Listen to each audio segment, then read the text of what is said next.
If you're like most business owners, you're often left wondering, how is your business really performing? Looking at a few core financial elements can indicate how your business is actually fulfilling its role. You just need to know where to look and how to evaluate these elements. Hi everyone, I'm Darren from Elements Advisory Group, here to discuss the 7 key indicators of a business's financial performance. Navigating and assessing the performance of your business is multifaceted. There are 7 key pieces that, when combined, help us see the full picture of a business's financial health. Each of these 7 key indicators tell a different but equally important part of the story. Together, they give us a clear view of the financial history of the business and where it might be headed in the future. Let's explore each of the 7 key indicators of financial performance for a business. The first and most obvious is revenue. When assessing revenue performance, we ask questions like, has your revenue been climbing over time? If not, why is that? And how does that growth compare to your industry averages? Now, consider the sources. Are there certain revenue streams that are behaving differently? If a revenue stream has grown, what is the driver of that behavior? Understanding where your revenue springs from sheds light on your strengths, hints at what your customers actually want, and helps shape your pricing strategy. Next up is your gross profit margin. Think of this as the first checkpoint in determining your profitability.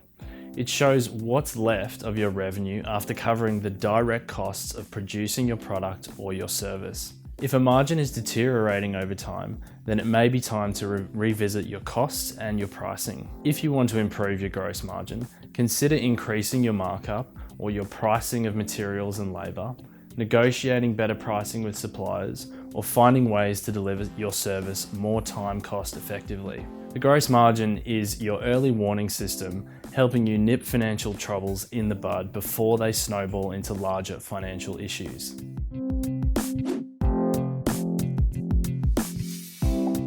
The third indicator of performance is the level of operating expenses or overheads that are required to run your business. These expenses do not typically contribute to revenue production. They are just necessary to keep the operations of the business running smoothly. Overheads can more easily be analysed when they are grouped into categories and then expressed as a percentage of your revenue. By doing this, we can understand how much of your revenue is put towards each category of overheads, which helps identify if your overheads are growing disproportionately to revenue over time.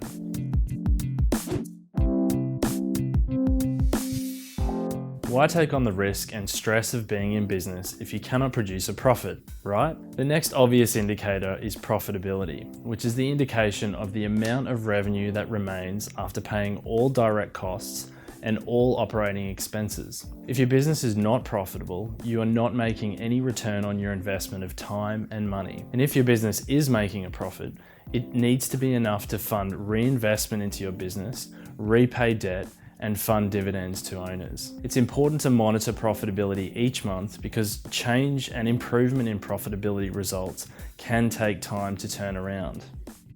To be profitable, you need to exceed your break-even point.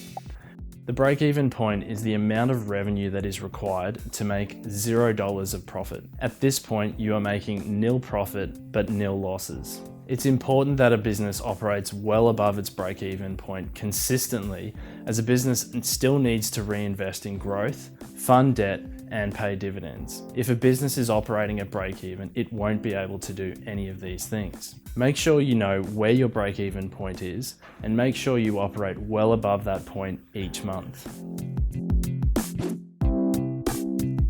Operating capital reflects the net value of assets that are used in the business to generate revenue. This could include your premises fit out, your machinery or equipment, or most commonly, your working capital. The important thing to understand is that you need to use these assets as efficiently as possible to generate revenue. As a company grows, there is a constant need to reinvest in assets that allow it to keep growing.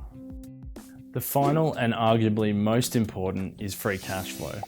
Free cash flow is the cash profit that remains before a business services its debt or provides a return to owners. It's important because if a business cannot produce enough free cash, it will never be able to service its debt and it will never be able to provide a return to its owners. Banks and investors will look at your free cash flow to assess if your business is a high-level risk or if it's worth investing in. Think about it.